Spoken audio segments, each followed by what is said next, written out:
लोग तो अभी ये चीज बहुत ट्रेंडिंग और वायरल हो रही है, हम हैं, ये हमारा बिटकॉइन है और हमारे पैसे डबल हो रहे हैं। तो दोस्तों, लोग बाग अभी आज ऐसी बातें कर रहे हैं, तो आज मैं इस बारे में बात करना चाहूंगा। बिटकॉइन क्या होता है, बिटकॉइन के क्या प्रॉज हैं, क्या फायदे हैं, क्या नुकसान है, क्या इसमें आप पैसा इन्वेस्ट करोगे तो पैसा क्या कल ही डबल हो जाएगा या परसों डबल होगा, कब डबल होगा। इसके अलावा आप कैसे इसमें आप माइनर बन सकते हो और कैसे आप इसमें इजीली इन्वेस्ट कर सकते हो, जो इतनी माइनिंग वगैरह और बाकी चीजें नहीं जानते हैं उन लोगों के लिए भी। तो दोस्तों, पहले मैं बात करना चाहूंगा कि बिटकॉइन होता क्या है। बिटकॉइन को समझने से पहले मैं एक कॉन्सेप्ट समझाना चाहूंगा मनी के बारे में। मुद्रा क्या होती है? मुद्रा होती है वैल्यू। वैल्यू मतलब मूल्य। फॉर एग्जाम्पल, पहले के जमाने में, आज से 100-200 वर्ष पहले, ब्रिटिशर्स से आने से पहले भारत में जो चीजें एक्सचेंज होती थी, आपको कुछ चीज खरीदनी रहती थी तो गोल्ड सिल्वर के बदले में होती थी। और उसके भी पहले, जो उससे 1000-2000 साल पहले, ग्रेन्स मतलब जिसे अपन गेहूं चावल बोलते हैं, उनके बदले में आप कुछ चीज खरीदते थे। तो दुनिया में आप जब आप कोई कार्य करते हो या काम करते हो या आप कोई प्रोडक्ट देते हो, उसकी वैल्यू क्रिएट करते हो, तब जाके आपको पैसा मिलता है। फॉर एग्जाम्पल, आप कंपनी में जॉब करते हो या नौकरी करते हो, तो नौकरी करने में आपको कुछ काम करना पड़ता है, उस काम के बदले में आपको मिलते हैं मूल्य, मतलब पैसे। ऐसे ही कोई दुकानदार होता है, वो कुछ सामान बेचता है तो उसमें उसको कुछ प्रॉफिट अर्न होता है, वो होती है मनी। सो मनी इक्विवेलेंट जो होती है वो वैल्यू के बराबर होती है। तो दोस्तों, मैं अब एक बारे में बात करता हूँ। पहले क्रिप्टो करेंसी समझते। क्रिप्टो करेंसी क्या होती है? एक क्रिप्टो करेंसी ये है कि जिसपे कोई भी, अगर आसान शब्दों में बोलूं, तो इसपे किसी भी प्रकार से कोई भी फाइनेंशियल इंस्टीट्यूट, बैंक, उसका कोई कंट्रोल नहीं होता है। तो अब आप सोच रहे होंगे ऐसा कैसे होता है। तो एक एग्जांपल देता हूँ आपको। क्रिप्टो करेंसी एक तरीके से, जैसा आपकी घर की छत होती है, छत में कितने सारे पिलर्स खड़े रहते हैं, वो एक पिलर पे डिपेंडेंट नहीं होती है। हाँ, वो बात अलग है कि मतलब उसमें मतलब पिलर्स की कोई संख्या नहीं होती, वो छत के साइज पे डिपेंड करता है। तो ऐसी क्रिप्टो करेंसी है। ये नेटवर्क होता है, इट्स ए डिस्ट्रीब्यूटेड नेटवर्क। तो डिस्ट्रीब्यूटेड नेटवर्क, नेटवर्क है तो कंप्यूटर्स है, कंप्यूटर्स है तो एक नहीं बहुत सारे हैं। अब बहुत सारे कंप्यूटर्स हैं तो उनका कोई गिनती नहीं है। ऐसे काम चलता है क्रिप्टो करेंसी में। तो इसमें एक सबसे अच्छी बात यह है कि इसमें हैकिंग वगैरह पॉसिबल नहीं है।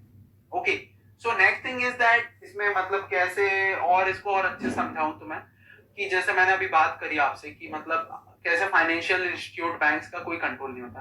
फॉर एग्जांपल, यूएस में डॉलर चलता है, यूनाइटेड स्टेट्स ऑफ अमेरिका में डॉलर चलता है। तो वो डॉलर जो है उसको कंट्रोल करता है वहां का सेंट्रल बैंक। उसकी वैल्यू कितनी रहेगी।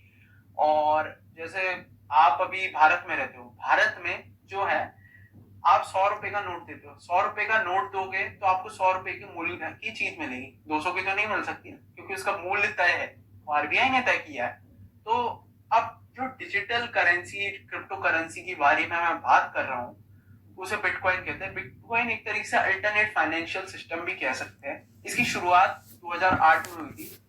31 अक्टूबर 2008 में सतोशी नाकामोटो, इन्होंने एक पेपर पब्लिश करा था, जो उस टाइम पे मतलब उसमें उन्होंने ये उनकी पहली लाइन में ही लिखा था कि सीधे सीधे उन्होंने क्लियरली डिफाइन करा था कि इसमें कोई भी फाइनेंशियल इंस्टीट्यूट्स का कोई भी तरीके से हाथ नहीं रहेगा।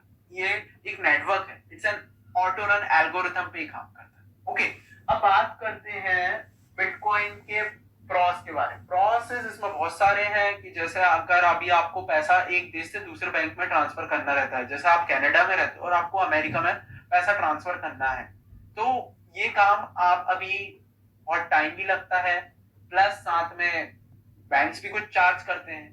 तो इस हिसाब से बिटकॉइन इज द सबसे ज्यादा यूज यहाँ पे हो रहा है। अभी जेपी मॉर्गन जैसे इंस्टीट्यूट इसका यूज कर रही हैं, फेसबुक, इलॉन मस्क जैसे व्यक्ति ने इसमें इन्वेस्ट करा है।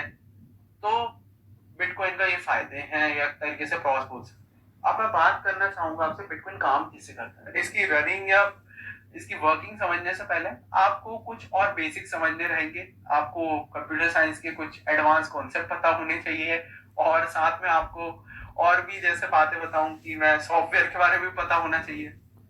अब घबराओ मत दोस्तों, मेरे को भी नहीं आता है, बट आपको इसमें ट्रेडिंग करना है तो मैं बहुत बेसिक से समझाता हूँ, बिल्कुल सिंपल शब्दों में। पहली चीज ये है एक्चुअली एक ऑटो रन एल्गोरिथम है। हर एक चीज को मतलब हर एक जो अकाउंट होता है उसको लेजर कहते हैं। लेजर क्या होता है? हर एक नेटवर्क के कंप्यूटर पे कॉपी होता है। तो अब कॉपी तो हो रहा है, तो अब उस लेजर का कैसे यूज होता है, क्या होता है? अब मैं आपको एक एग्जांपल दूं तो उदाहरण के तौर पर आप पैसे ट्रांसफर करते हैं चाय वाले के, आपने चाय पी 10 रुपए की, तो आप उसे पैसे ट्रांसफर करेंगे। अब उसमें आप ट्रांसफर करोगे तो वैलिडेट करता है पहले कि आपके अकाउंट में 10 रुपए है कि नहीं है। अगर नहीं है तो पैसे ट्रांसफर नहीं होते। अगर आपने पैसे हैं और पैसे ट्रांसफर हो गए, उसका भी वैलिडेशन चाहिए कि वो उसके अकाउंट में पहुंचने चाहिए और आपके अकाउंट से 10 रुपए डिडक्ट होना चाहिए। सेम केस बिटकॉइन में भी यही होता है कि मान लो आपने किसी को बिटकॉइन ट्रांसफर कर दिए, तो अब ये वैलिडेट कौन करेगा? क्या पूरा नेटवर्क काम पे लग जाएगा? कौन करेगा ये काम?